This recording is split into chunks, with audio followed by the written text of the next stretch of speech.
Okay, I'm recording. Right. Boy. When should we clap? Let's Tell cock me when it. to clap. 50. All right. Damn, that was a very efficient clap. Cristiano Ronaldo, silly.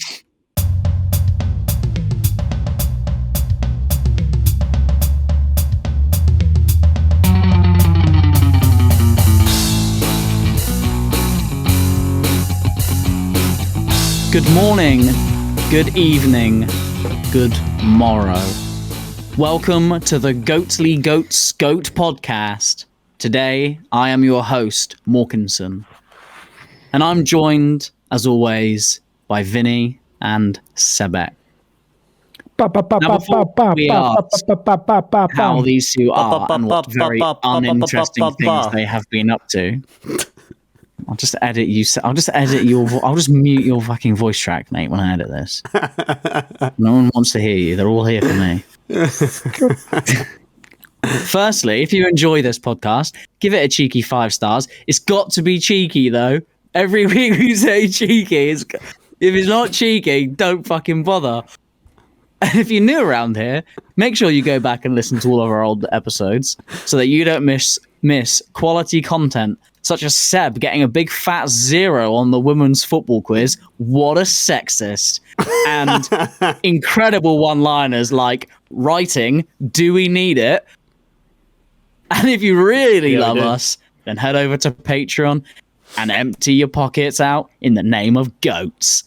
But with all that gumph out the way, that's what you don't hear very often, is it gumph? How have you two been? Mate, I've got a crazy story right off the bat. I know it's been a while since one of Seb's crazy stories. Yes. Want to hear it? So here's I'll just give it. It's actually not even my story, but I'm sort of tangentially related to it. So Brilliant.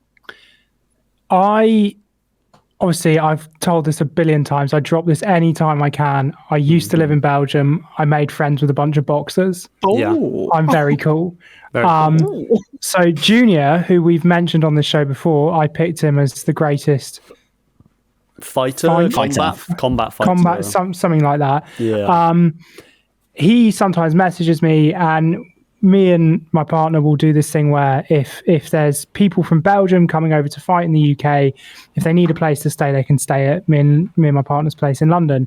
We've only done it once before, but we always just stay, like, when we go over, if anyone needs somewhere to stay, come and stay with us. So I got a pretty last minute text from Junior on Friday that said, oh, hey, my friend Maru is coming over. I thought I'd never heard the name Maru before, but then I remembered Maru Icardi, the football player. And it's the same name. It's Maro, I think, but I think it's pronounced Maru. Mauro Icardi. He's Italian. Anyway, Maru. Yeah, well, this guy's like a Spanish, Italian, something or other. Anyway, look. So Maru. I get his number. I text him. I'm like, oh, you're right, mate. Like, sure, come over, stay with us. What days do you need to stay? He says, oh, I've got somewhere to stay on the Saturday, but I don't have anywhere to stay on the Sunday. Could me and maybe a friend stay over on the Sunday night? I was like, yeah, no worries. Do what you need to do. So all's pretty chill. And I'm just like, he comes along. I haven't heard much from him. I'm like, that's a bit weird. They were supposed to be in London by now. And then I just get a text at like 4 a.m. on Sunday morning being like, sorry, Seb, it's not happening. Something's happened. I hope to speak to you soon. And I was like, what? Is he dying?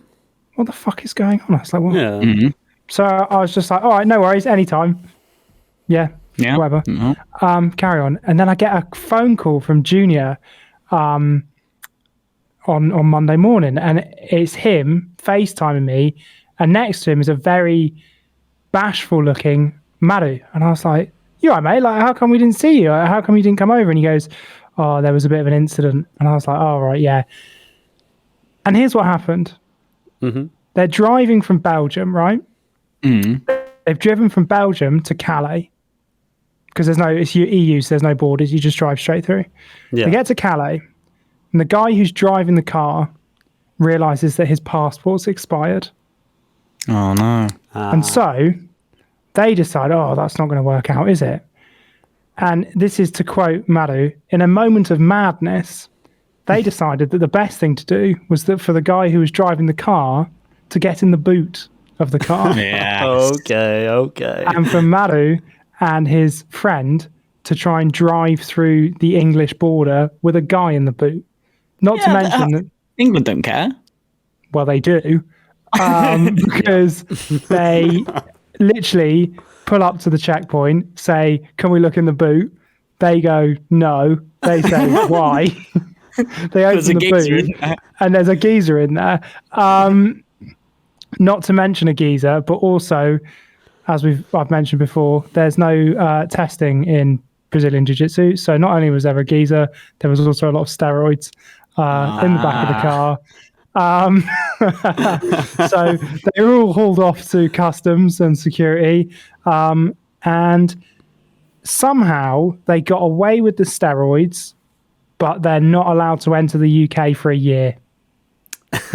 So that's a bit harsh because he's not actually like an illegal immigrant. His passport just kind of ran out a bit. Yeah, but I don't know. I think that's a bit harsh. Trying to get past border control, they're not going to be happy about that. They're definitely not going to be happy. Yeah, I know, but it's all just fucking ticks and crosses and boxes and shit, innit? He's got a part. He's all right. He's an all right geezer. Do you know what I mean? Yeah, but what I mean? Fucking no. It's an all right geese.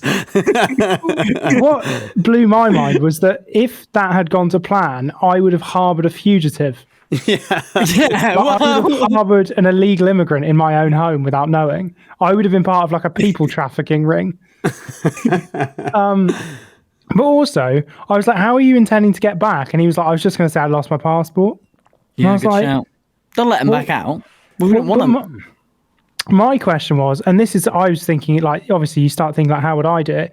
If you're going to chance it, right? Mm-hmm. If you chance it with a guy in the boot, that's high risk, high reward, right? Yeah. Right. Yeah. But if you just chance it with your expired passport, I'd say there's a 50% chance they just don't look and they just go, yeah, whatever.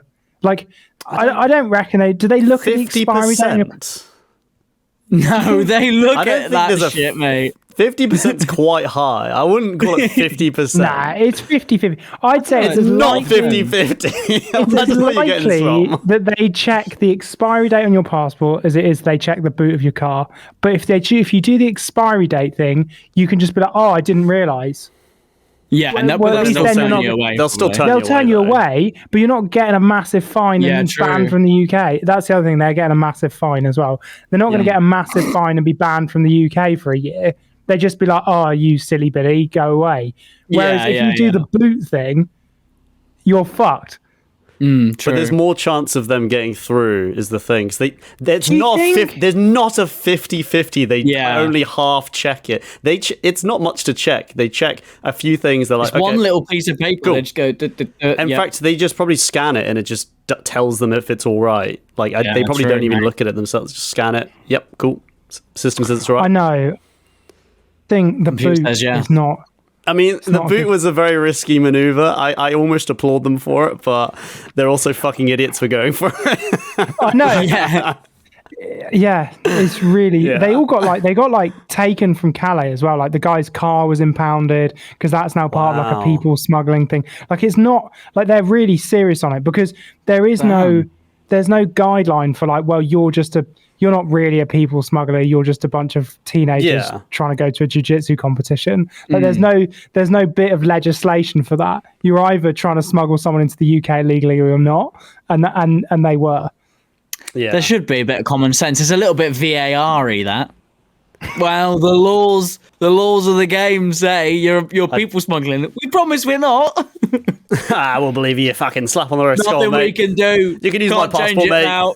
We can't change it now. I mean, you're a people smuggler.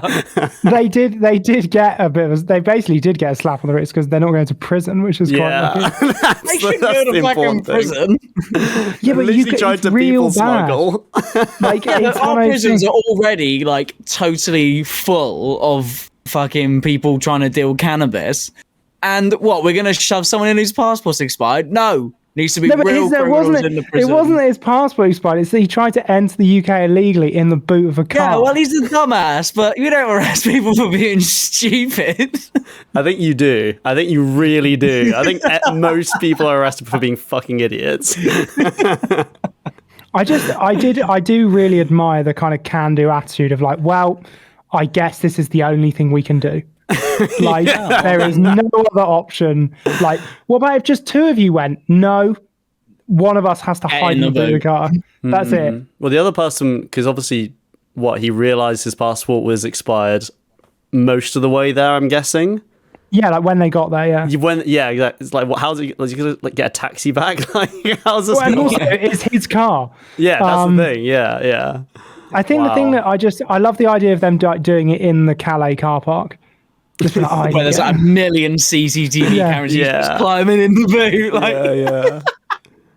Like, apparently the guy at border control absolutely shit himself because like they don't really expect to find just a person curled up in a ball in the boot. And normally if they do, it's like 15 people and it's like probably but he was probably like, hello. Yeah, he's just like, all right. Some roided up dude in the back of the boot. Anyway, that's my story.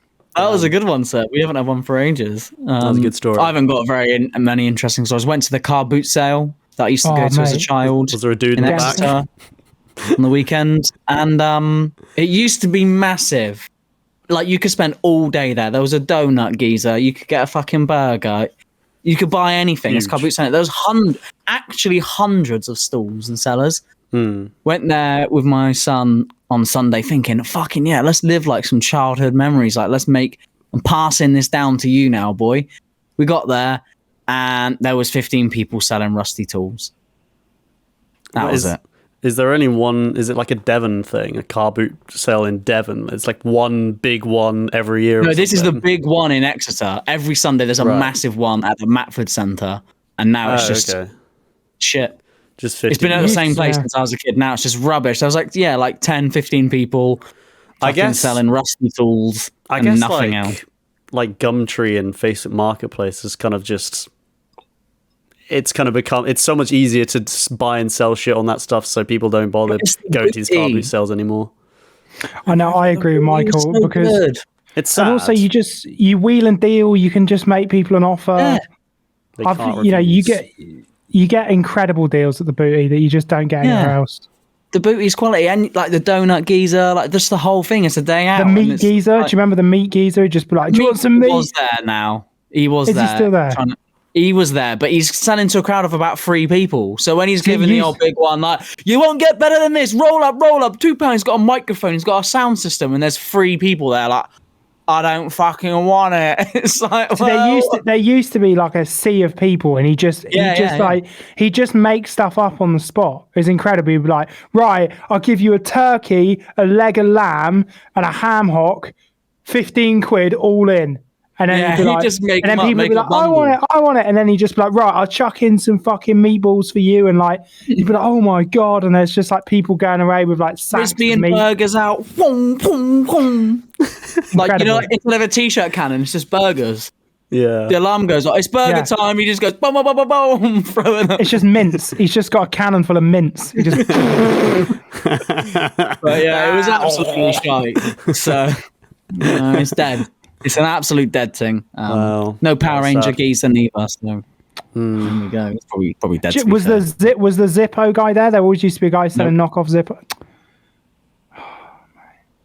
Where's the heritage of this country gone, mate? I know. There's a guy selling a fucking airplane propeller. Just the propeller. What? That? This is what 10 years of Tory Britain looks like, mate. Exactly. Selling a propeller. What is going on? More than 10 years, David Cameron. Yeah, I know. More than 10 years. It's so sad, man. Do you know what? I've really, this is not even funny, but I've driven up and down from London a couple of times recently, and the state of the roads is so bad now. Like, it's like noticeably, like you're driving along the motorway and the car's going like and there's like fucking bits of tarmac have come off, and like there's one of the services, there's just a huge pothole on the exit lane, It's just it's mental. It's Mate, yeah. Don't talk to me about shit roads. Bristol is the fucking king of shit roads. All the roads here are fucking dog shit, and there's also construction happening on every road for the rest of time. Yet they're still always shit for the rest of the time. Everything bad is, it's fucking awful. Do you know what it is? It's all the people smuggling people in their boots into this country. That's the problem. I tell you what though, because I was in Wales over the weekend and I drove there and back. And on the way back, I drove basically most of the way through Wales, down south to get back to Bristol. And the roads were maybe the best roads I've ever driven on in my entire life. They were so nice, but I was thinking there's about 20 people who live in Wales, so that's probably why. Yeah. But the roads they're brand new. They're like the incredible like scenery. It was just like, it was a dream. It was so lovely. I like Wales. Wales is really nice. It's like the second time I've been there, and it's good. How was your weekend though, Vinny? What did you get up to? Yeah, like I said, went to Wales. Basically stayed in a hot tub for about 3 nights. Drank my body weight in alcohol every day, and won this little Godzilla plush, which I'm very happy about. Incredible. Yeah. All you have to do is not show us the bottom of it, where there's a conveniently placed hole. Oh, Mork. My friends made the exact same joke, don't worry. Have you seen Who came first? Who won the gold? Matt. Who actually bought this plush? Matt. Who actually bought the Godzilla plush? What did he win? He's moderator. He's moderator for a year on the Discord, and nice. I know what I'd rather. He won something else as well. What did he win? He won like a mug. Oh, a mug. That's a fucking great prize, to be fair. He got to shake hands with the previous year's winner. I had a picture taken with him. To be fair, I regrettably couldn't go because I wasn't part of the gang when it was first. You know, people were saying like, "Oh, why isn't Sebek here?" And I was like, "Yeah, I'm sure he'd be keen." People were saying that. I wasn't invited, mate.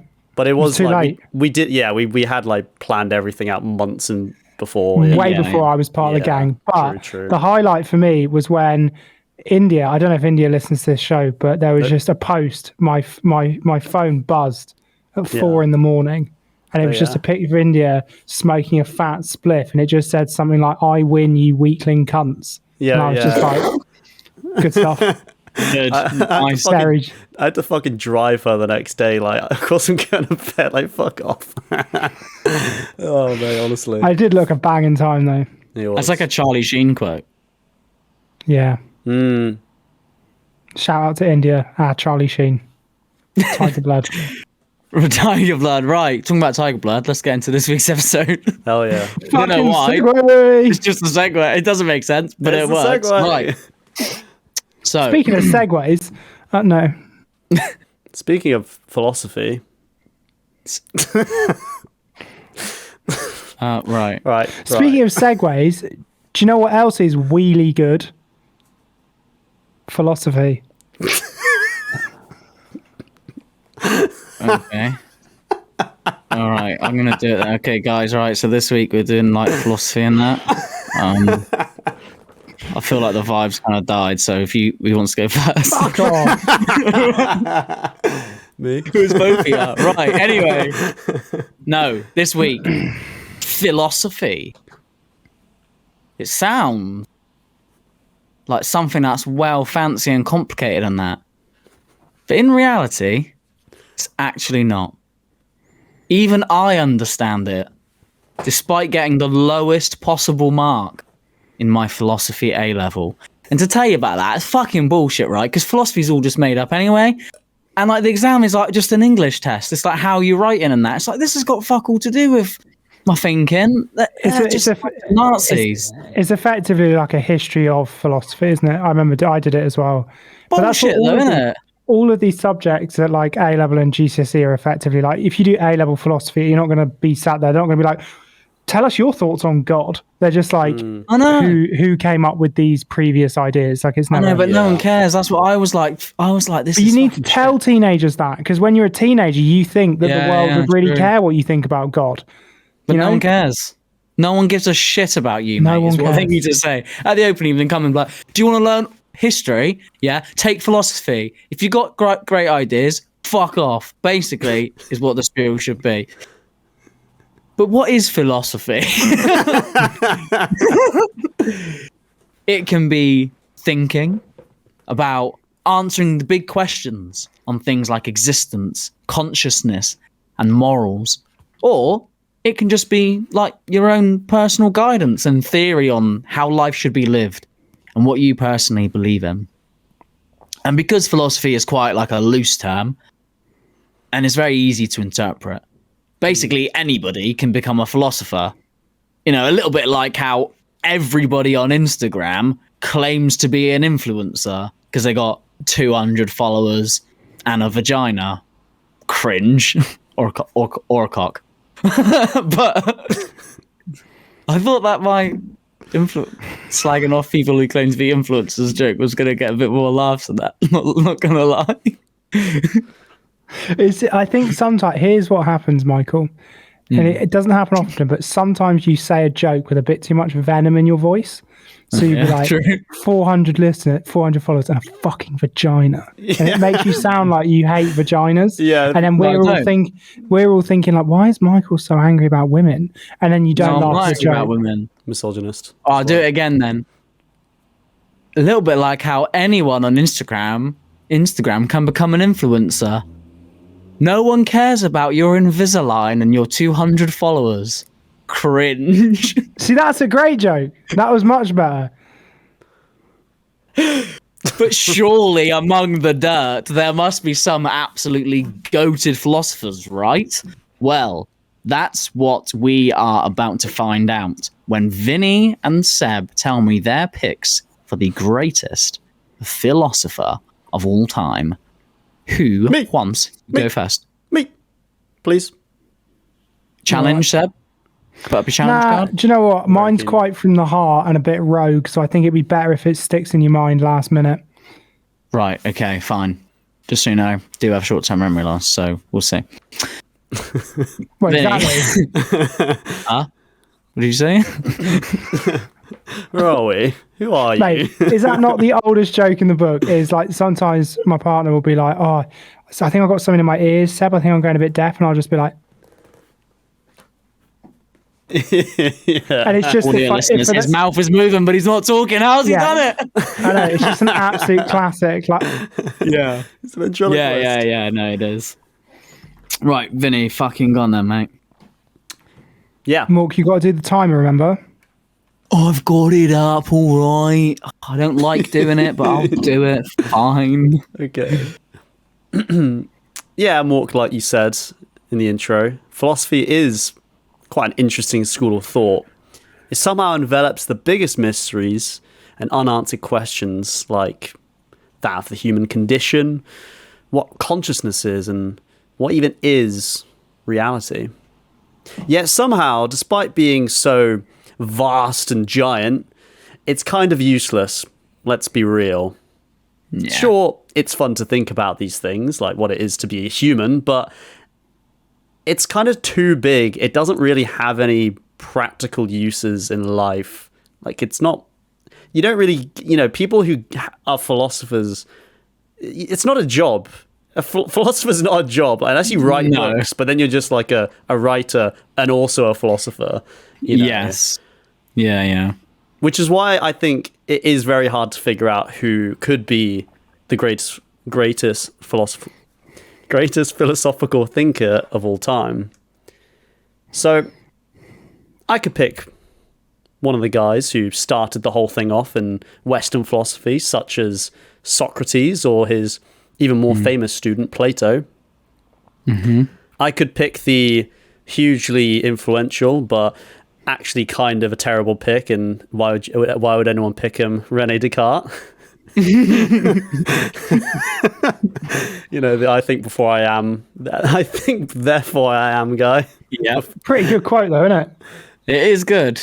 Yeah, but it was French. I did like Descartes. He was French. And I heard he was a pedo. I didn't realise this show had become racist. Xenophobic, okay? Frenchophobic. yeah. Like Frenchist. So you said like in an episode earlier, like you can't be racist against French people. Like it's impossible. Yeah. You said we have you on record saying that there are arch enemies. We're allowed to say that shit. They're not our arch enemies. They are. They're the French. Germans. They hate us. We hate them. That's how it goes. Do you know what the saddest thing is with the Germany thing is that it's like when you're best friends with someone but they're not best friends with you. Like our arch enemies are the Germans, but the Germans don't think about us at all. they think about the Dutch. That's why I don't think they're our arch enemies. I do fucking Germans, eh? I remember vividly at the Euros, being in a pub when we were playing Germany, and there was these guys and they just sang this song the whole way through that went, "There were 10 German bombers in the war. In the war, there were 10 German bombers in the war, and then it goes like, then the RAF shot one bomber down, there were 9 German bombers, and they just did that, repeat. Oh my god. What? You weren't there. You don't get you cut out for a second and you just did that. I went, what?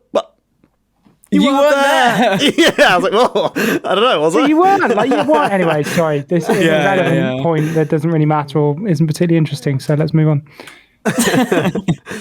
Or, in classic Goats fashion, I could pick the single great thinker who's had the most profound impact on me, because I am who's really important here.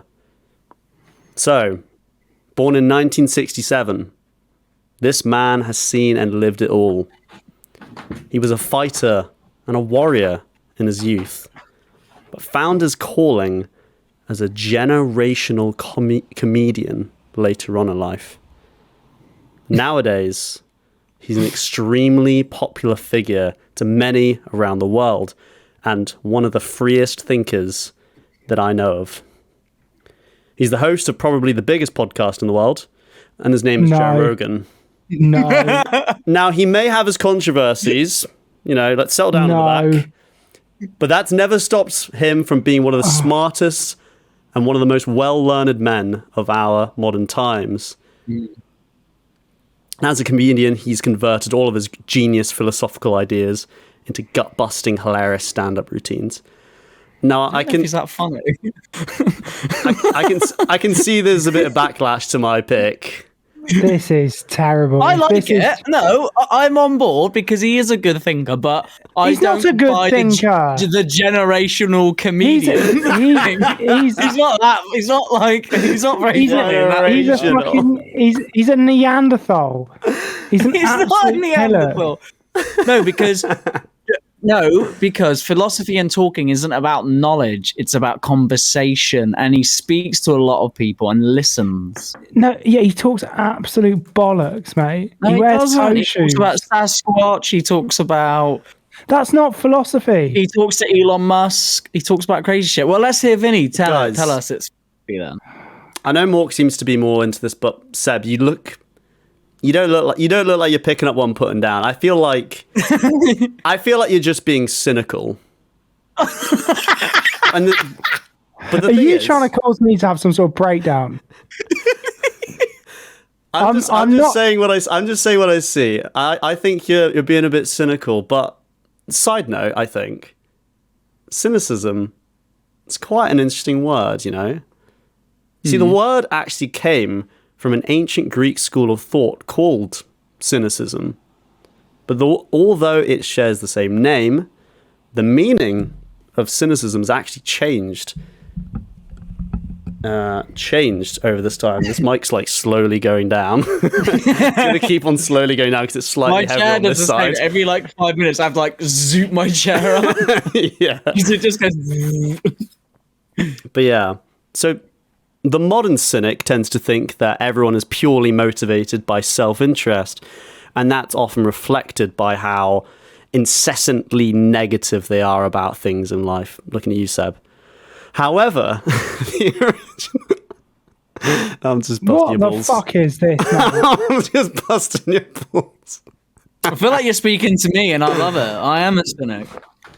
However, the original cynics actually viewed life a little differently.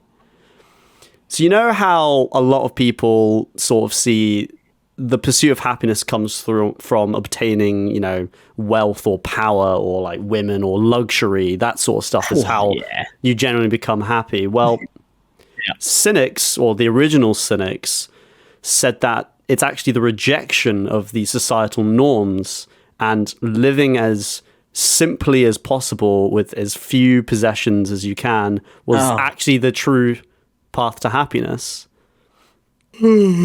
Because they rejected societies and all the trappings of it, they obviously weren't really much loved by many of the people, and so they were actually dubbed as, quote, dog-like, which is actually where cynicism comes, you know, gets its name from. It literally means dog-like in Greek.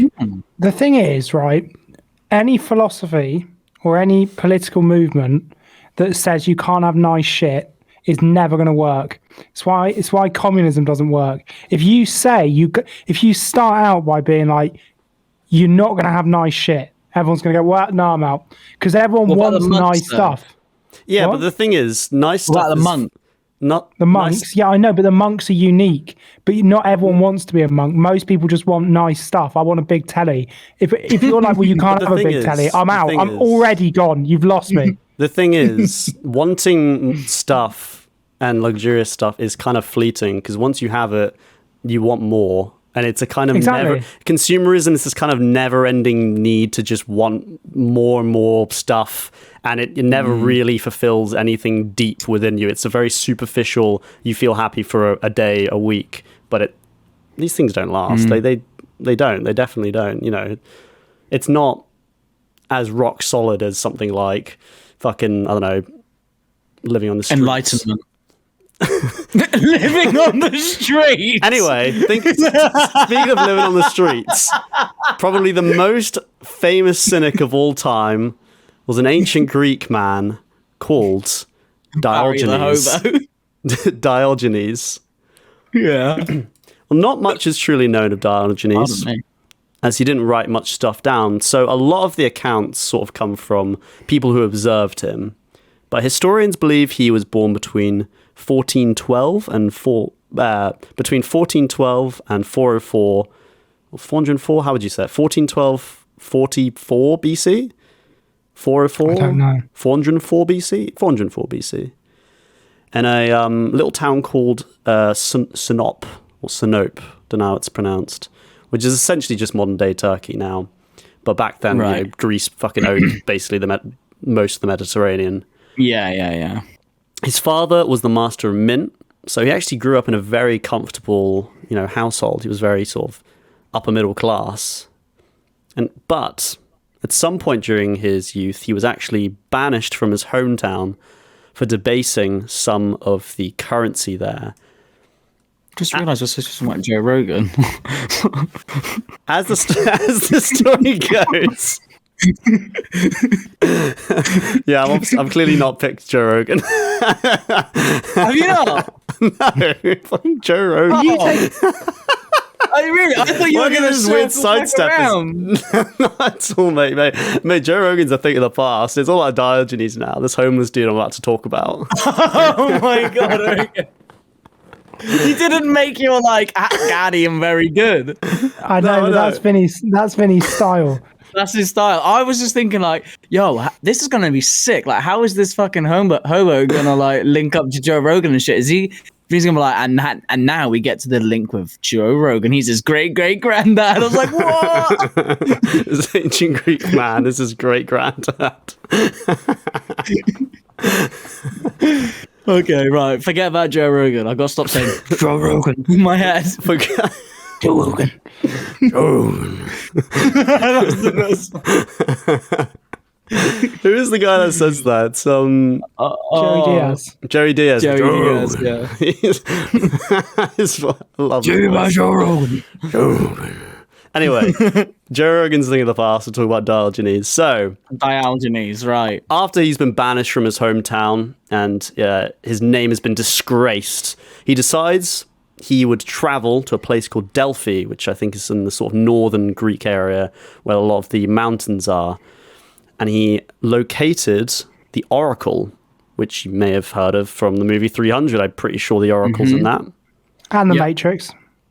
Oh, yeah, and the Matrix.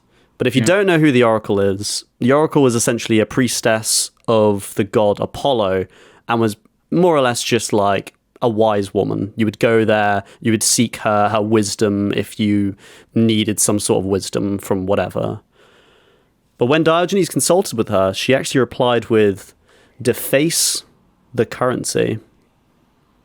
He would take this response figuratively rather than literally, and saw it to mean that he should deface the currency of society.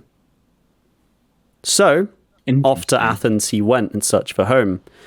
Diogenes actually wrote to a friend who lived there and asked if he knew of a place to stay, but upon arriving in the city without a reply from his friend, he just found himself a large clay jar and made it his home. And that's basically where he lived for the remainder of his life, in this big clay jar in the marketplace of Athens. What? Essentially, He lived in a pot. Essentially a homeless person. A jar. How do you live in a jar? How big's the fucking jar? It's got like a telly in there and a PlayStation in there. I think it was big enough that it was comfortable for him. How small is this man? Regular sized dude, I think. I think these are like... How big are the jars? I think it's like a fucking... I've seen loads of like these pictures. It's not a jar. No. It's like one of those like giant like wine jars that holds like, gallons and gallons of wine. It's like as big as your room. Not as big as your room, but it's big enough to...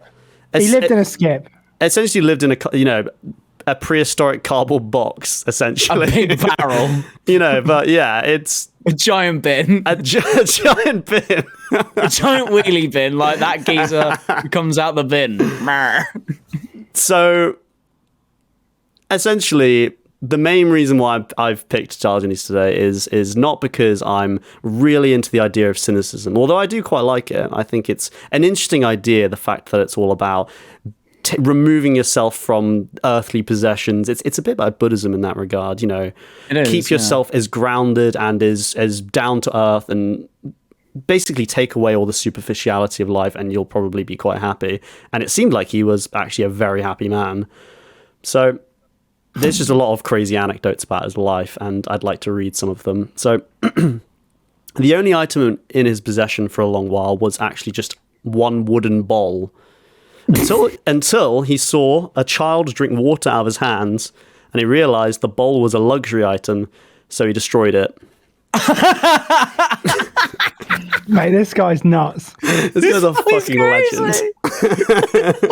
This guy's had a breakdown. There are accounts of him taking shits in theaters, a lot of public masturbation, and supposedly he once said, whilst bashing one out in a market square in public, he once said apparently, I wish it were as easy to quench my hunger just by rubbing my belly. That is a great quote, actually. That is a good one. That is philosophy. He would piss on people he didn't like in the streets. And all of this was sort of his way of doing things as naturally as possible. He saw the animals of the wild and said, like, that's what we should be. We should stop with this bollocks that we were all, society's kind of deterred humanity from its trueness or whatever. Let's just fucking... Essentially, he was just a homeless dude who just pissed on people. It was a fucking legend. But he would also use this as a sort of protest against societal customs, like the whole idea that, we all have to piss and shit in public, not in public, sorry, in private, or like do sex in private. He was like, why? Why can't I just piss in the streets? Why can't I just take a shit in a theatre? I'm just going to fucking do it. And no one can say otherwise. He was based. Sebek, write that down. That's the definition of based. That's based. Okay, I don't understand. Right, can we stop 1 second? Because I don't get I don't understand based, what that means. I see it on Twitter all the time, like, blah, blah, blah, based. And I'm like, that's so based. And I'm like, fam, what are you talking about? What I don't understand. this guy's based, basically. This guy doesn't give a shit what anyone thinks about him, and he just does whatever he wants to do. That's basically what based means. Don't give a shit.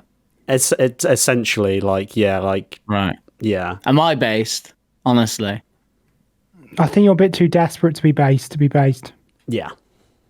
Okay, you've lost me again all over again, so I'll just take your word for it. The true based don't declare themselves based or want to be declared All right, okay, I understand. I mean? They just a are. meme. I get it, okay. It's like, put it up there with Chads. They're based. Got it. Doesn't make sense. Just a word. Understand. I mean, it does, but anyway. It doesn't. Although you more or less was an insane homeless man, he was actually quite an intelligent and wise man, and often so he was just as intelligent and wise as many of his peers in the philosophical rounds. So an often thought about question during that time with a lot of philosophers was the question of, how do you define a human in the simplest of terms possible? Now, the legend, Plato himself, answered the question, well, a featherless biped. And this was a very respected answer back in those days because they didn't know what a kangaroo was, which is, it is a featherless biped, but you don't get those in ancient Greece. No. But Diogenes, being the insane homeless genius he was, found a chicken, plucked all the feathers off the chicken, and then brought it to Plato's school, proclaiming, "Here is Plato's man." That is fucking genius. A featherless biped. That is genius. Are kangaroos the only other bipedal mammals? No, all marsupials are bipedal, aren't they? You get like monkeys. Wallabies. Monkeys kind of use their arms still, don't they? So do kangaroos. No, they don't. They can run on four legs, yeah. No, they bounce. Famously. They can use their front legs. Yeah, but I can use my arms, but I don't day to day. Yeah. Like, monkeys don't... I don't know. Monkeys do walk about. No, but they put a hand down quite often. Nah, chimpanzees just walk about. No, they don't. They do. Definitely do not. They do just walk about. Just like blokes, they just walk about with their hands in their pockets. Right, fucking Google chimpanzee walking shit, about. Mate. I'm not talking. Have you seen Planet of the Apes? Yeah, they do that thing where they get up on their legs and they look a bit like a toddler and they're like, and then they go back down again. They don't just walk around. They can walk around. They can, but they don't. Orangutans? Mate, Vinny, just carry on. Piss me off. Despite being a generally repulsed man by much of the public, he did actually have quite a lot of his fans. A lot of the philosophers at the time actually really admired and respected Diogenes. And he was even admired later by the great Roman king Marcus Aurelius, who would take his style and brand of cynicism and form it into his own type of philosophy called Stoicism, which, in my opinion, is the best philosophy, and I will fight anyone who disagrees. And although one of his great admirers, in the time that he was around at least, was actually Alexander the Great, no less. Probably the greatest conqueror of all time. Who was so enthralled by Diogenes, he traveled to Athens to speak to him and give him any wish or any desire he wanted. He was like, I love this man. I'm going to make sure he's a king. I'm going to make sure he's a prince. He's going to land, women, whatever the fuck he wants, he's going to get it because I like this man so much. And when he found Diogenes in this big clay jar in the marketplace, and he asked him what he desired, Diogenes looked up and responded by telling him to get out of his sunlight. Just fucking think about that for a second. Diogenes told this man, fucking Alexander the Great. Not many people have the Great after their name. And he fucking told him, mate, get out of the way. You're in the way of the sunlight. Just fucking hell. He had zero in desires. A clay pot and pissing on people. Yeah. Now that is based. Mate, he's so fucking based. That is based, damn. Despite his lifestyle being what it was, and even at one point he was actually sold into slavery, he did actually manage to live to the ripe old age of 89. It's pretty good, actually. Fucking hell! Yeah. What? Jesus Back then? Yeah. Nobody's really sure exactly how he passed, though. Some say it was from an infected dog wound. Sorry, an infected dog bite. Infected dog wound doesn't sound right. No, dog bite. Yeah, an infected dog bite. Whilst others say that he simply just grew tired of living and then held his breath until he died, which I like to believe is the case. Although I don't think that's possible. Doesn't really work like that. It's not possible. You can try and drown yourself, but you can drown yourself. You can drown yourself, but you can't hold your breath until you die. I'm sure he would just grew tired of living and killed himself. I'm sure he's like, fuck it, man. Probably. I've done this. But in his will, he stated that he wanted his body to be thrown out of the thrown outside of the city walls into the wilderness so that he could be eaten by wild animals, thus completing the circle of life and giving back what very little he's taken from the world. Hell. So yeah, basically this guy was Did they do it? I think so, yeah. Yeah. But this guy was basically just a fucking legend, and like didn't give a fuck what anyone had to say about him, and seemed like a very happy man and just very much committed to his philosophy in a very extreme way. He truly lived by his own philosophy. I think you gotta at least respect that. I respect it. I know, I do respect it, because he clearly wasn't a fucking idiot. That whole chicken thing. He was respected by his peers. His peers were like, yeah, he's a smart man. He just is. I wouldn't do what he's doing. He has this personal philosophy, and that's how he lives. And that, you know what? That is the embodiment of philosophy. It's not just about saying, I think, therefore I am sometimes. It's about living the way that living within your very own philosophy, sticking to your own morals. Sure. Stick to your own morals and never waver from them. Yeah. Yeah. I totally agree with you. That is your philosophy on life, yeah. Very good. Not gonna lie, I'm a little bit disappointed you didn't pick Joe Rogan still, but you know, Hobo Dave is the next best thing, I suppose. I tell you what, I actually I hadn't listened to a Joe Rogan podcast in like 2 or 3 years at this point, and I was like, I used to like listening to him. I'll give him a little listen. I saw that he did one with who's the guy from NWA? No Vaseline. Ice Cube. Ice Cube was on it, and I was like, Ice Cube, yeah, this is great. I'd love to listen to what he's up to, what he's been doing in his life and all this shit. Within like 30 or 40 minutes, they immediately started talking about how like the vaccine was a lie and all this stuff. And I was like, yeah, bro, why are you still talking about this? This is like old news. Like, yeah, come on, boys, pack it in. Pack it in, yeah. Come on, lads. Pack it in, man. It's like, I do think Joe Rogan is pack it in. Just old news, man. It is old news. Yeah, well, there we go. Good pick, Vinny. We'll see what Seb's got. But in between, we've got a game. I don't know if have we done many games recently? I think we have. I felt like the games died a little bit, but they've kind of come back. I think we've always done a game this season. Have we? Well, fair play. I've got a good game this week. Okay, you've actually got a good one this time, yeah. I've got a good game, yeah. Yeah. We've got a game called Spot the Imposter. Dun dun dun. Play the theme tune. And as we all know, as we've just discussed a little bit, philosophy basically just boils down to like just giving out life advice. Doesn't it? All right, let's stop. Yeah. Yeah. No, it does. Yeah, I totally agree with you, Michael. Like little quotes, that just like explain the meaning and shit. And like anyone can be an advice giver. We've all given advice, and anybody can be considered a philosopher in that regard. So what I've got is a little game where you have to detect among the 3 quotes that I give you which life advice is false advice. But I've made this a little bit harder. So when I give you the 3 quotes, it's all going to be from the same person, but I'm not going to tell you who said the quotes. So for a bonus point, you can tell me who the life advice giver is. So I'll read you the 3 quotes, tell me which one was fake and who said them. Seb, you can go first. Are they real people or are some of them fictional characters? They're real people. All right.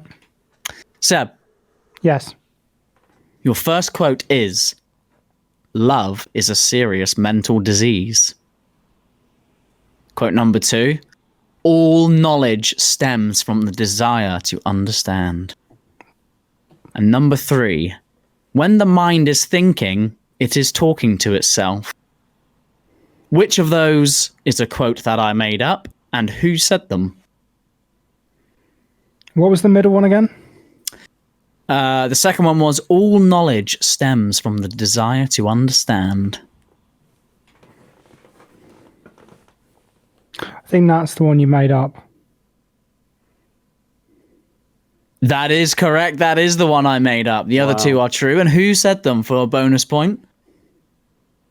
Who said one of them or both of them? They're all said by the same person, apart from obviously the one that I made up. Okay, right. Who said that shit? Love is a serious mental disease. When you say it, I'll know, but I just can't think. Is it Freud? It was our boy Plato. Oh. There we go. Right, Vinny. Mm-hmm. Over to you. Oh. Plato. Vinny, right. In a minute, it'll be Aristotle. Actually, a good one. Yes, Sam. Oh, that's great. Acres. Right, Vinny. Here you go. Your question. Here's your question. So, quote number one. Mm-hmm. Tell her, spread them. I'll be there in half an hour. You said you said they were real people. That's not a real person. Question number two.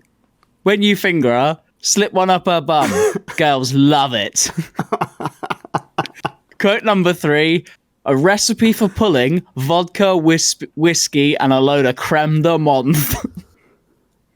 I'd say the last one's false, just because the first two sound like J. Cartwright. You will be receiving, Vinny, 1 point. It was J. Cartwright, but I made up when you finger her, slip one up her bum. Girls love it. Okay. The quiz is tied at 1 apiece. Yeah, J. Cartwright, I would consider him a philosopher. He has a philosophy, so I think we can go with him. Seb, I think you're chatting shit, mate. Seb, over to you. Over to you, Seb. To be great, you need to be the greatest. Quote number two. Haters are just people who are jealous of your success. And quote number three. The only failure is not trying at all. Who said it? And which one did they actually not say that I said? Because I made it up. The first two sounded a bit like Andrew Tate. But would I go that low? Please tell me you haven't gone that low. What was the could you repeat them again? Right. To be great, you need to be the greatest. Haters are just people who are jealous of your success. The only failure is not trying at all. See, the first one sounds a bit off. Like, to be great, you have to be the greatest is a very... The spectrum is than to fail is to not try at all. They're very different sentiments, which means that one of those is wrong. What's the middle one again? Haters are just people who are jealous of your success. It's weird because haters is quite a new term. Yeah, I have an idea who might have said that if that's a real one. I think oh mate, it's either the first two and it's like Jake Paul, or it's the second two and it's someone a lot less hateful. I'm going to try and bank on humanity not being as awful as I think it is, and I think the first one is fake. The first one is fake. That's very right. Nice. 1 point, Sam. Very good. Very good. Who said the other two? Is that Albus Dumbledore? I'll give you a clue. You're a big fan of this person. Yeah, I thought so. Is that ironic? No. Seriously. I'm a big fan of this person. I'm not a fan of many people. You're a fan of a lot of people. I don't know what you're talking about. Should narrow it down. Yeah.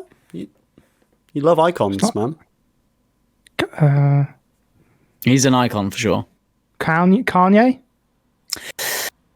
Nope, it was KSI. What? I thought it was Kanye. Fuck. You fucking bastard.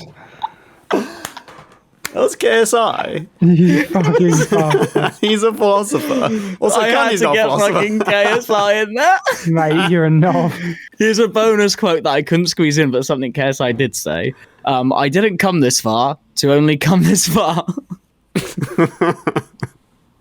Great I quite words like of wisdom. You got a point though, Seb. You got a point, KSI. I thought you might get that because you fucking hate KSI, to be fair. So Oh, do if you? you're like said I me, the people liked that you him. hate, you follow as much as the people that you love. But No, I don't have anything to do with KSI. Not associated. Right. Vinny, over to you. I did see Chris MD running around the park today, though. Did you? I like Chris MD. He's cool. You should have. Yeah. He's a nice lad. Well, he was having a run. and I Not was that having I would know that, but he seems cool. He's a lovely Vinny. guy. Lovely guy. He's a great guy. Yeah, Vinny. So Yeah. over to you. It isn't the mountains ahead that wear you down. It is the pebble in your shoe. Quote number 2. Silence is golden when you can't think of a good answer. And number 3. Life cannot hit you when you stay on your toes and hit back.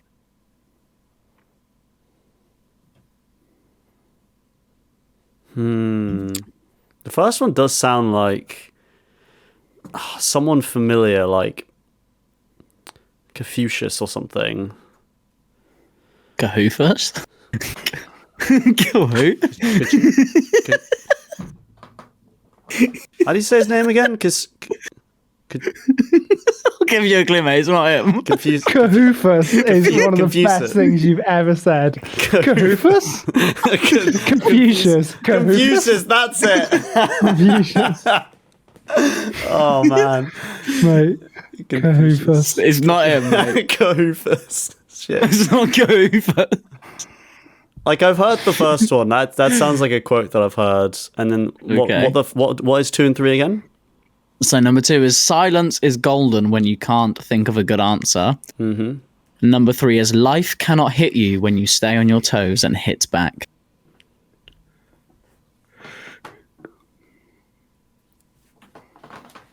I'm gonna do what 2 said.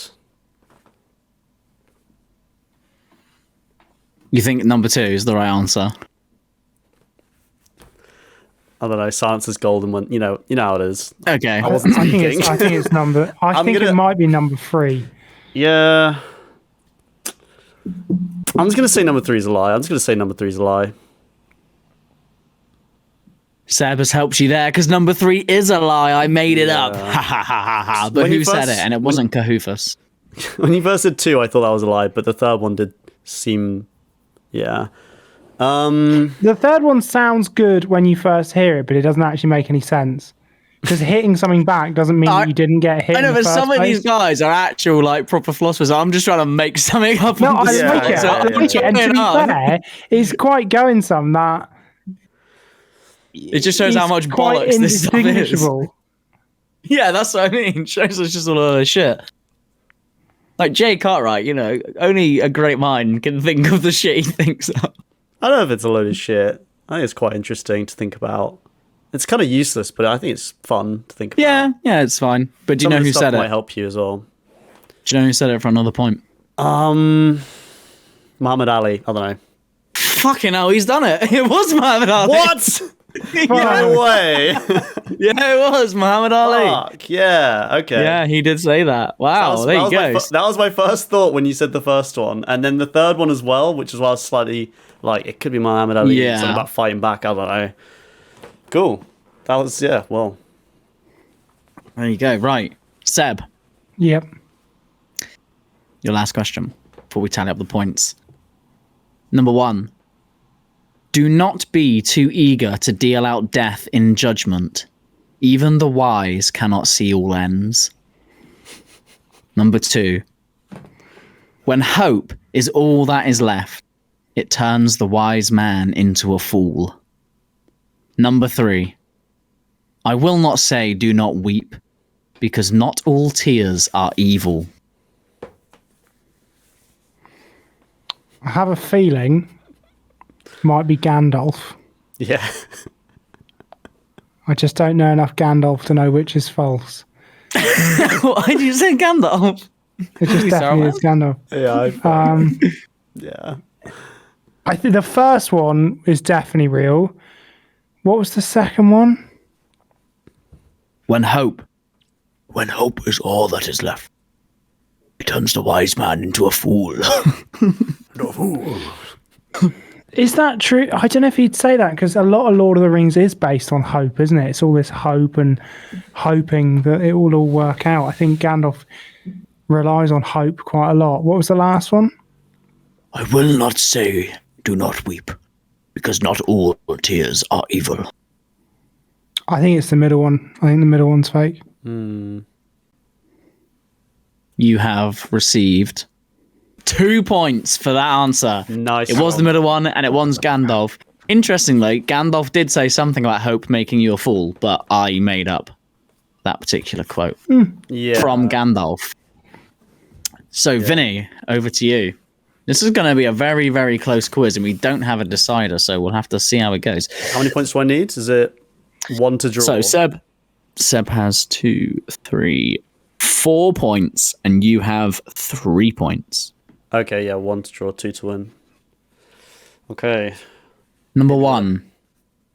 A stranger is just a friend you ain't met yet. Yeah, I know that one, yeah. Yeah. Oh, for God's sake, this is a fucking... It could be anybody who says this. Number 2. Never go into shark-infested water without chum. And number 3. Ah, come on. No one's gonna like you when you're this much of a cunt.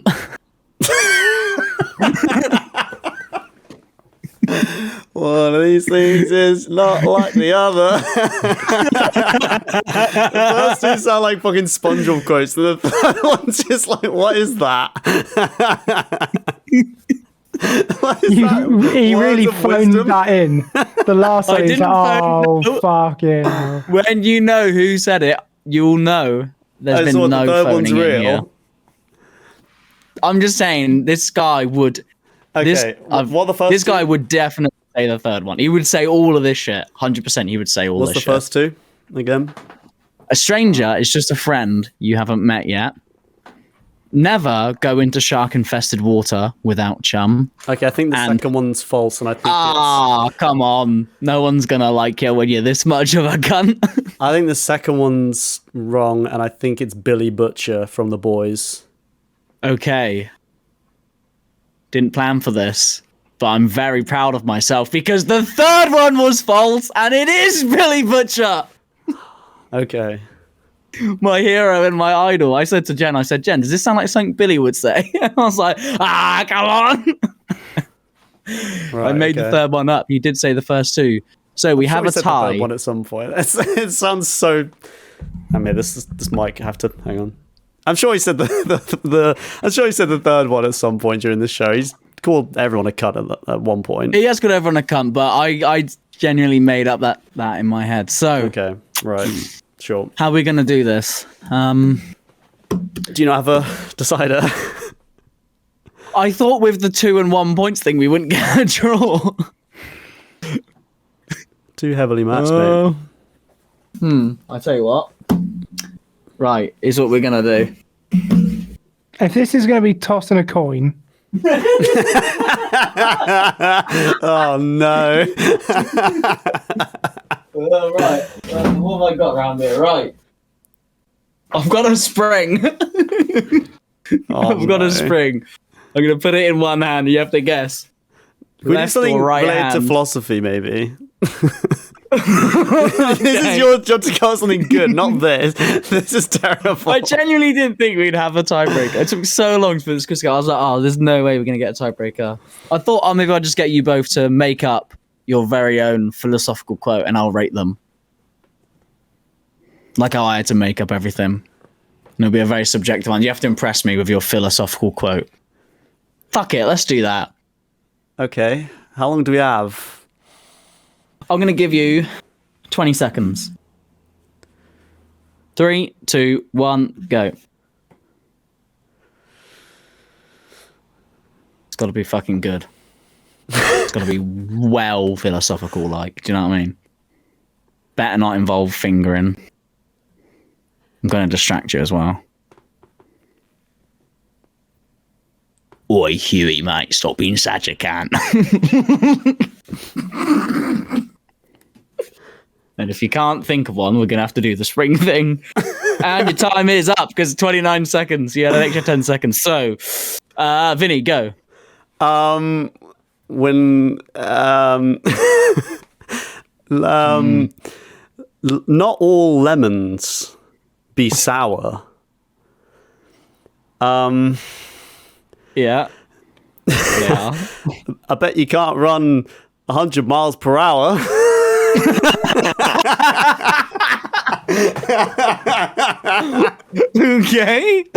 Okay. It rhymes, so it's pretty good. It must be pretty good, at least. All right, it rhymes. Okay, I'll remember that it rhymes when I'm doing the marks. Seb, you can say like anything now.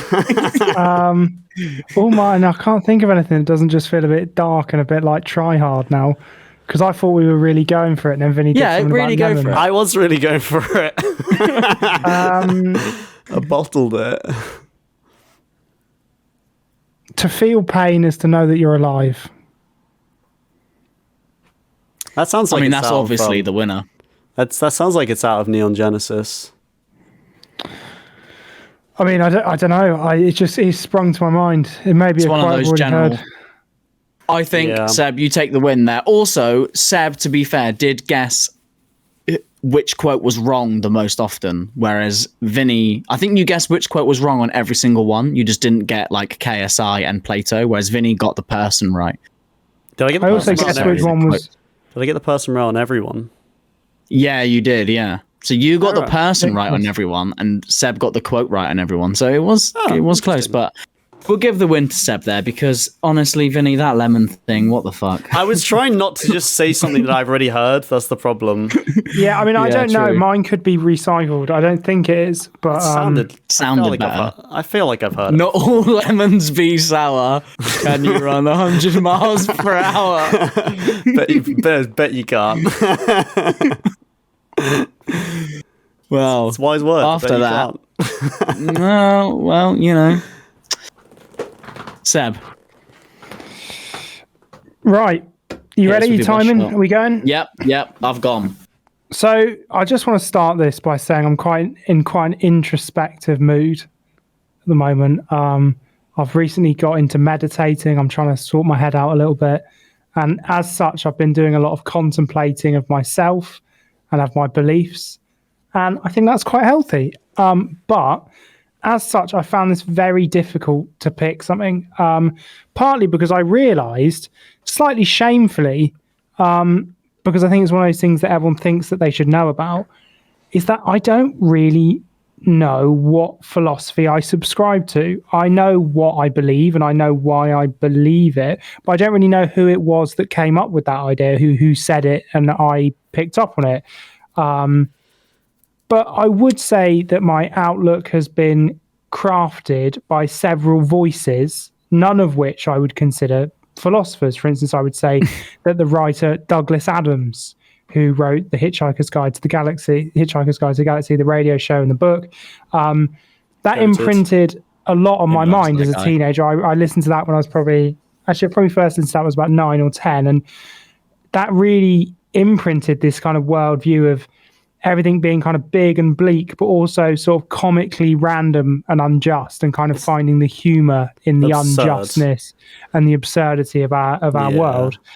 But I wouldn't say that Douglas Adams was a philosopher. He's just a very good writer. Vinny, you've previously spoken about George Orwell, who wrote 1984, An Animal Farm. And again, a lot of his beliefs and views have definitely shaped my own. I read Animal Farm at school when I was a kid, and it really, like, I was one of those, for a lot of, as it is for a lot of people, it's very formative. I was like, fucking hell, that was wild. And the same goes for fictional characters. Like, Vinny will know that when I was first trying to work out what I was going to do, I was considering doing the fictional consulting detective Sherlock Holmes, as written by Sir Arthur Conan Doyle. Interestingly, Conan Doyle actually fervently disagreed with a lot of Sherlock Holmes's beliefs. Conan Doyle believed in all sorts of early turn of the century Ouija boards, hocus pocus, and seances, all that kind of spirituality. Really? He really, he was really into it. In fact, he fell out with who's the really famous escape artist from back in the day? Houdini. Yeah. Houdini. He fell out with Houdini because he refused to believe that Houdini was doing things practically. And Houdini would be like, no, it's a trick. I'm not magic. And he'd be like, no, you are. That's wow, really? That makes so much sense, though, because if you can see your own side of things, it's very easy to see the flip side. So you could very easily create a fictional anti-you. Yeah, I think that's quite easy to do. I could very fictionally make everything I hate into a character. Yeah, and everything I disagree with. Because a lot of these are things which Sherlock Holmes would consider nonsense.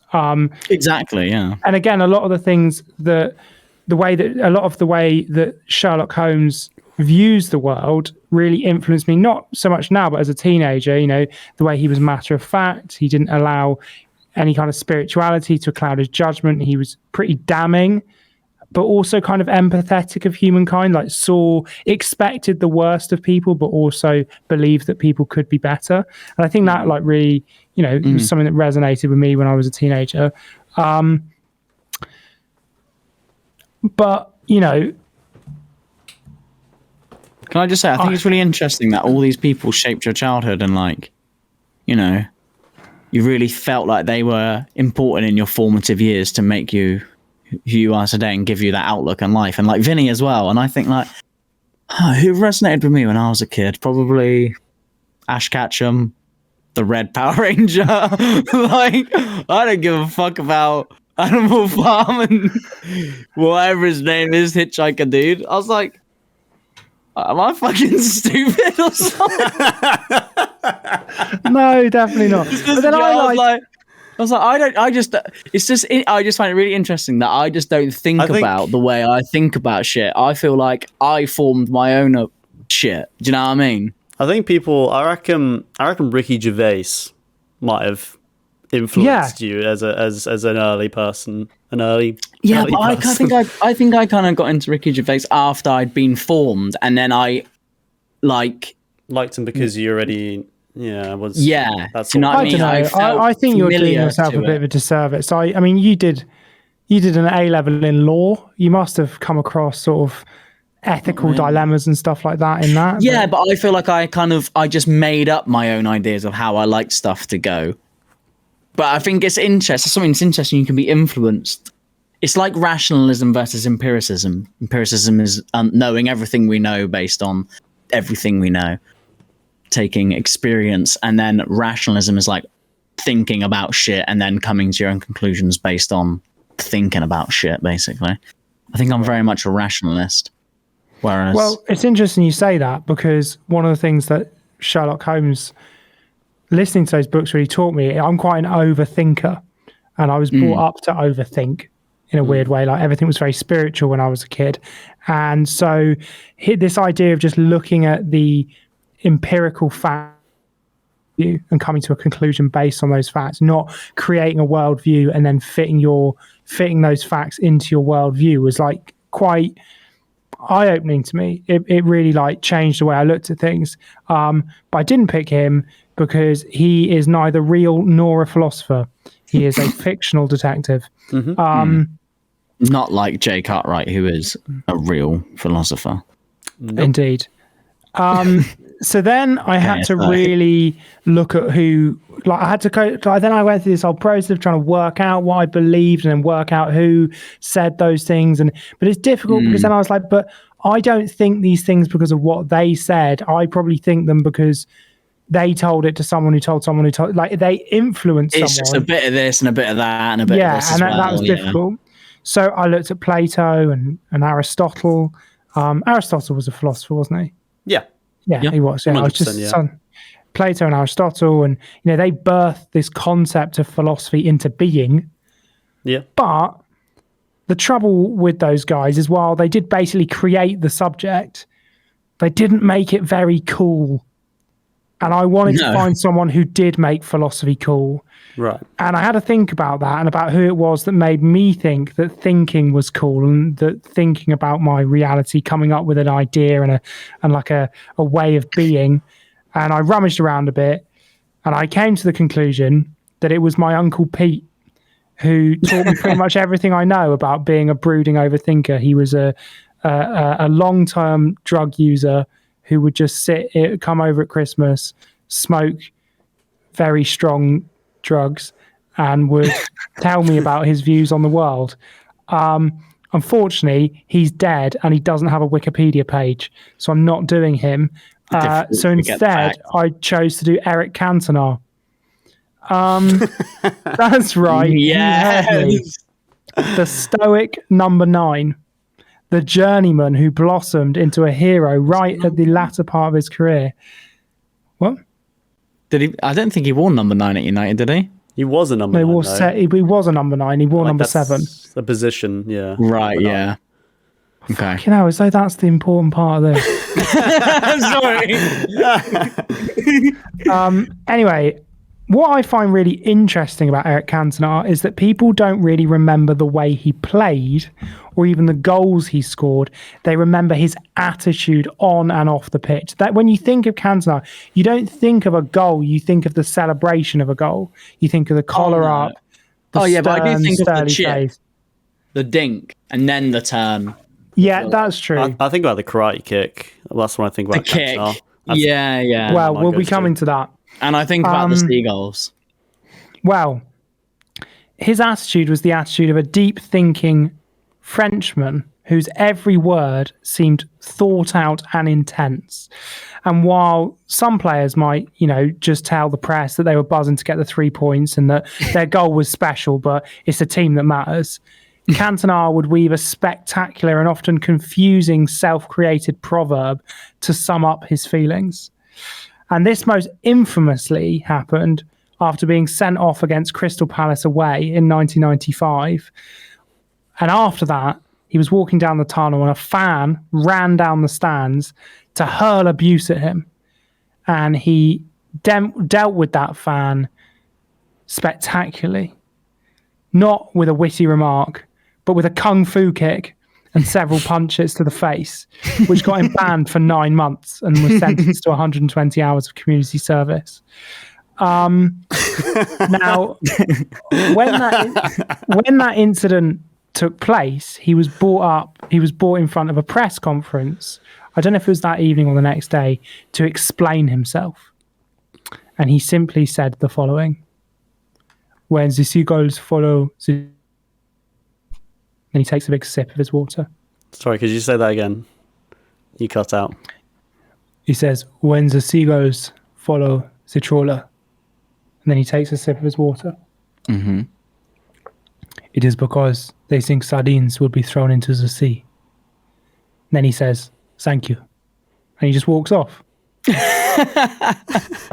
And that single line has become emblematic of Cantona's place as the thinking man of football. What does it even mean? It doesn't even mean anything. Well, it does. When picked apart, it can be taken in a few different ways, but the obvious way of looking at it is he's labeling the press as the seagulls following him for scraps. They're following him for scraps of excitement, of entertainment, but he's the trawler. He's the real shining light. They're just like a mirror that reflects it. Yeah. And in the years since, Cantona has been labelled an existentialist, which is a bit ironic because a big part of existentialism is about not assuming your identity based on labels. So even labelling someone an existentialist is a bit of an oxymoron. In short, existentialism is about personal freedom, which, when you say it, you think of Americans who want guns and are pro-school shootings. That's not necessarily what it means. It just means the personal freedom to make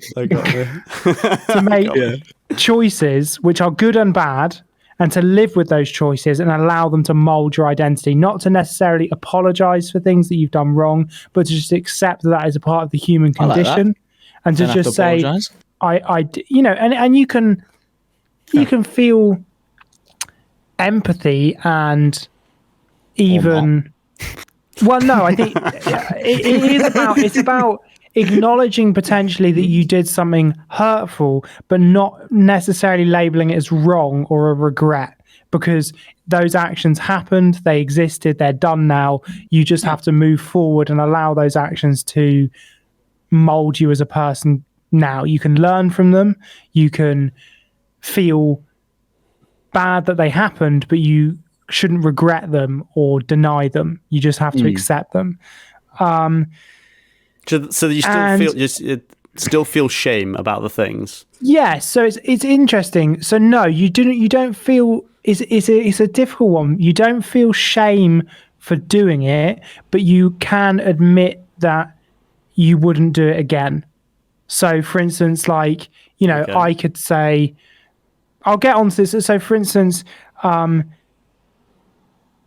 it's about admitting the fragility of the human kind of mind and the human ego, and kind of seeing this dark humor in the fact that things just happen and you can't necessarily control them, that you're not perfect, and that you shouldn't, while you should try to do the right thing and you should always be kind of motivated by doing the right thing, you shouldn't admonish yourself if you slip up from that. Is that everyone makes mistakes? Yeah, is that like forgiving yourself very readily? It's interesting because I don't think it's about forgiving. It's a really difficult one. So what I would say, the reason that Cantona embodies this is that, like, for instance, years after the Kung Fu kick, he was asked by a newsreader on Newsnight if he regrets the Kung Fu kick. And he said he does not regret it. In fact, he loves it because it showed him for what he was, not an example or a role model, but as a human being. And that is kind of the idea, is that he isn't saying I would go back and do it again. If he was offered, if someone was to run up to him and shout at him again, which I'm sure they've done 1,000 times, you would learn from it. He's not Kung Fu kick them again, but he's accepting that in doing that Kung Fu kick, he learned, and everyone learned. And he has to accept that happened. He doesn't regret it. He doesn't see it necessarily as a negative. He just sees it as an event which he now moves forward from. He learns from. Yeah. And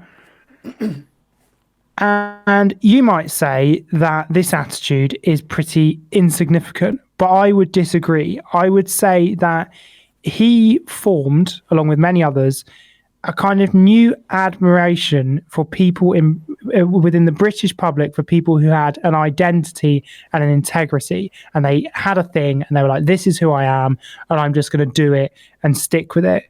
And suddenly people admired people who thought about who they were and and why they acted on things. And I actually think he served as a role model for a whole generation of young men to look introspectively and to decide what they were. And I think he did that in a way that wasn't, and I know I said it jokingly at the start, but he made it kind of cool. A lot of the time, looking inside yourself and doing that kind of introspective, moral pondering is a bit cringe. It's a bit, it's considered a bit, it's almost slightly, it's very wrapped up in being a bit, what's the word? A bit up your own arse. It's a bit like, well, if you've got time for that, Jesus Christ, if you've not got better things to worry about. It's very, you ain't got any more problems. It's seen as very pretentious, whereas he was a man's man. He scored big goals. He was arrogant. He was cocky. He was a ladies' man. He was good looking. He was French. He was fashionable. He spent his money, but he still looked within himself and made decisions and tried to learn from it and be a good person from it. And I think that the really interesting thing is that he hasn't stopped. He has, if anything, become more introspective and weird and kind of almost deliberately pompous about his views as he's got older. And the absolute epitome of this is what I would like to finish on, which is another quote from King Eric, as a lot of people call him, as he picked up the UEFA President's Award in 2019. And he said, as flies to wanton boys. I watched this live. As flies to wanton boys are we to the gods. they kill us for their sport, which is a quote from King Lear. And then he went on to say, soon the science will not only be able to slow down the aging of the cells, soon the science will fix the cells to the state, and so we will become eternal. Only accidents, crimes, and wars will still kill us, but unfortunately, crimes, wars will multiply. I love football. Thank you. And not only is that very poignant, but it's also worth watching just to see Messi and Ronaldo's face. Yeah, I was watching that live and I was like, what? Oh, you love football. Fair. What's all that spiel? You love football. So do I. Okay, move on. But in short, I believe that Eric Cantona is genuinely one of the most significant voices in personal philosophy, probably not of our generation, but of the generation before. I think that he made philosophy and thinking and having a self-identity and a self-belief and a set of values cool. Not only that, but he has a set of values that I kind of agree with. I like the idea of just learning from things and moving on. Something I say personally to try and quell some of my own anxiety. When I fuck up, I just tell myself, right, you're just going to learn from it and move on. You can't keep thinking about it. You can't keep worrying about it. You just got to accept what will be and move forward. It doesn't represent you as a person. I really like that. And for that reason... What's that? Yeah, exactly. For that reason, I really like Eric Cantona, and I think Eric Cantona is the greatest philosopher of all time. Yeah, when you were speaking about Eric Cantona, I just kept being reminded, like, oh yeah, Arsene Wenger, he had some pretty fucking sick quotes as well. He was like, he was a very like philosophical dude in football as well, and he was obviously French. Yeah, just thinking maybe French football is something in the water, eh? I think it's really interesting how like sometimes you need this like a vehicle for interesting philosophy. Like I sometimes think the philosophy that comes out of almost like the philosophy that comes out of football or something like that can sometimes be more poignant than just saying like some generalized quote, because it relates to a very specific thing, but then you can then take that into your own life. Yeah, right. Like how Wenger was all about like they had to be smart, everyone had to like train properly, be proper, eat, breathe. They go to school, it was very much like an education, make sure they're a proper human being as well as like a footballer. A football player, exactly. And like I think that again is like there's stuff you can take from that outside of just like the footballing context about like you have to look after yourself more than one thing that you're passionate about, or that one thing that you think represents you. You have to nurture all those other things so that you are like a balanced and level human being, which again is slightly poignant for me because I'm coming to some of those conclusions myself at the moment. I mean, this is difficult. I feel like this is a little bit like whoever judged the Hard Man episode, where we've gone for Goat Philosopher and I've got a French football player and a homeless man to pick from as the greatest philosophers of all time. Yeah, fuck Plato. So I do think Diogenes is probably considered more traditionally as a philosopher. Yeah, and he was. I was just googling Eric Cantona, and there's not necessarily concrete evidence he is a philosopher, but I don't subscribe to that. You don't need a fucking label. I'm a philosopher. Jay Cartwright's a philosopher. KSI's a philosopher. Do we all agree? No. Well, if Eric Cantona's a philosopher, I would say Eric Cantona. You have to say you agree, Seb. I'd say Eric Cantona. I'd consider him a philosopher. I think being what it is to be a philosopher is to just to say philosophical things, and people just like on TV or something. I think like you as a person, like this is what I believe in. Kind of thing. I think you could argue like Ricky Gervais could be considered a philosopher, or like even more so like Dave Chappelle. I think like Dave Chappelle goes on these quite like long moral chats during his stand-up that aren't necessarily even that funny. He just sort of has a worldview that he gets out there. Like he has that really famous quote thing about the monkey in the hand and the jar and all that shit. I mean, I can't decide. So what I've got is a nail, a long screw. What do you need to guess? Which hand it's in? which one's it in, boys? Oh God. I mean, this is tough. Because I like the homeless guy because he lived to his philosophy 100%. He lived by standards. He was admired by his peers, and he fucking schooled Plato once. But he did wank everywhere, piss on everyone, and sleep in a bin. Which I guess is him living by his own rules and his own philosophy, whatever. And then you got Eric Cantona. I do like Eric Cantona. Fantastic football player. Not quite one of the GOATs that everyone hypes him up as, I think, to be honest. You know, especially in modern football, there's like a billion football players who are probably better than Eric Cantona. But his impact for Manchester United at that time was immense. King Eric. And even if you've never really seen Eric Cantona play, you know who he is. Everyone knows the name Eric Cantona. The collar, the ideology, the quotes, the seagulls follow the trawler, the little spiel at the Ballon d'Or awards or whatever. And that is also living like by your own philosophy. That's living by his own, like, unapologetic, this is me. I'm not going to say sorry for my mistakes. I can't do anything about it. This is who I am. I'm just going to live by my own rules. Both living by their own philosophy. But, you know, he is just like a bloke. He's a football player, and he kicked the shit out of someone in the stands. So, pros and cons, isn't it? Do you know what I mean? Like, he's not a proper philosopher. He's just a football player. But he did all this philosophy shit, and then you got this fucking literal wanker. I can say that in a literal sense. Absolute wanker. Who used fucking school Plato one time.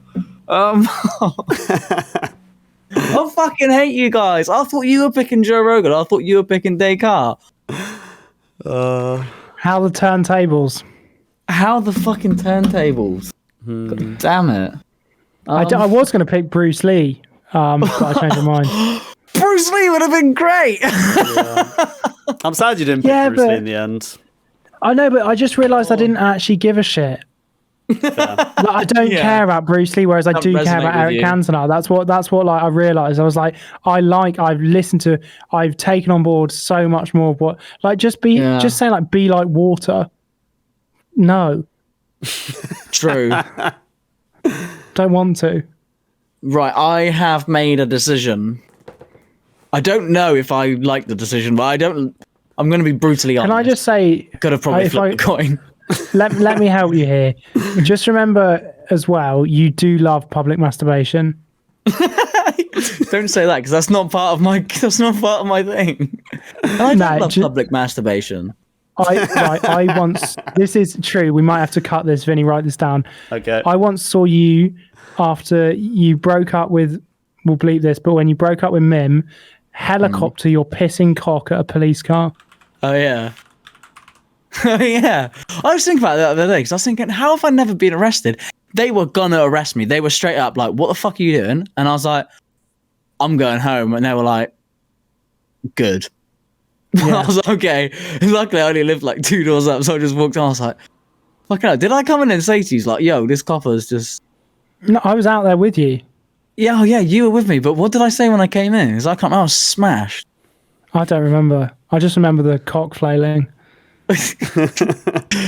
Yeah, true. Right. Well, despite that, my love of public masturbation, as Seb said, I've never masturbated in public.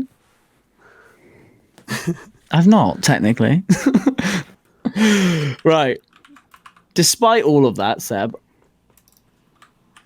I come to my conclusion more subjectively than that. I've come to my conclusion because I think I very much like seeing, as my love for football, I love it when I see someone get demolished. I love it when I see someone get fucking embarrassed and just made a fool of at the top level. I also love people who unapologetically live by their own rules and just don't give a fuck and don't apologize. They just do whatever they want. I love it when people stick the finger up to the man. And I fucking hate Manchester United. So I have to class Hobo Billy as the greatest philosopher of all time. It has to be him. I'm sorry. What did you want me to do? You're picking Diogenes. It has to be. I'm actually so surprised about that. I thought you'd pick Cantona. No, it has to be. Cantona, I don't think Cantona would school Plato like that. Oh, he would.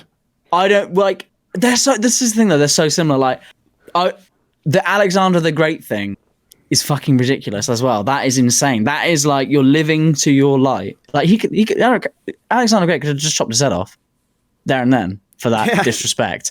Yeah, but imagine Cantona comes up to Plato, just drops the shoulder, goes around him. Fucking megs him. I know, but Seb, the thing is I'm imagining Cantona doing all this stuff, and I can just see him in that red, and I'm just like, oh. Yeah, but what about the iconic black and gold that he was wearing when he kung fu kicked that guy? Ugh. I can see. That era of Manchester United kit was very nice kits. Oh, yeah, I just might. I'm gonna need to wash my mouth out after this because the taste of United, of bigging up an ex-United player. God, it's like watching the Beckham documentary. I feel fucking guilty. Did you watch that? I quite enjoyed it. I'm watching it now, yeah. But I just think, like, to be respected by your peers as well, for Diogenes or Hobo Billy, as I'll probably call him, at that time is pretty impressive. You've given me the pick of a shit bunch, really. I'm not going to lie, boys. Mate, if you want people to actually pick good picks, go listen to another podcast, mate. We pick interesting picks. That's why I like it, to be fair. Plato versus Aristotle. Yeah, I was a bit worried it would get a bit of a nerd fest, so I was glad it was interesting. I very, very much enjoyed listening to both of them. I only jest. But yeah, Seb, I did think when you were going to pick Descartes that you were going to do it 2 for 2, but it's a draw because you won the quiz and Vinny won the goating. So there we go. If you enjoyed this podcast, if you feel more enlightened, if you feel like we've changed your life, if you feel like you want to live a new life philosophy, masturbate in public and kung fu kick random strangers, make sure you subscribe to Goats. And thank you very, very much for listening. Catch us next week when we discuss, and I'll say what we discuss because I don't know if I can look. I'm going to actually have a little look while I take about 5 years to scroll to the bottom of this document, but I'm going to have a look. Yeah, it's fucking. Can you imagine if on the way home I just like spunk on the street and kung fu kick someone? That'd be fucking brilliant, mate. Do it. Get it on video. Get that shit on video. No, I wouldn't do it on video because I'm just doing it for myself. True. Stay true to you, bro. Let's not start saying shit like that. Next week, we're going to be doing, and hopefully in a little bit shorter format, because I'm currently editing the last one of these we did, and we've only got to the first 2 picks, and it's 45 minutes long. So we're going to be doing the top 3 superheroes. Jesus. Yeah. Will Homeland make it in there? Probably. But join us next week for the top 3 superheroes, which I actually not even that interested in superheroes, to be honest. But anyway, thanks for listening. See you later, alligator. Love you, bye. Love you, bye. Love you, bye. And remember, no one's gonna like you if you're that much of a cunt.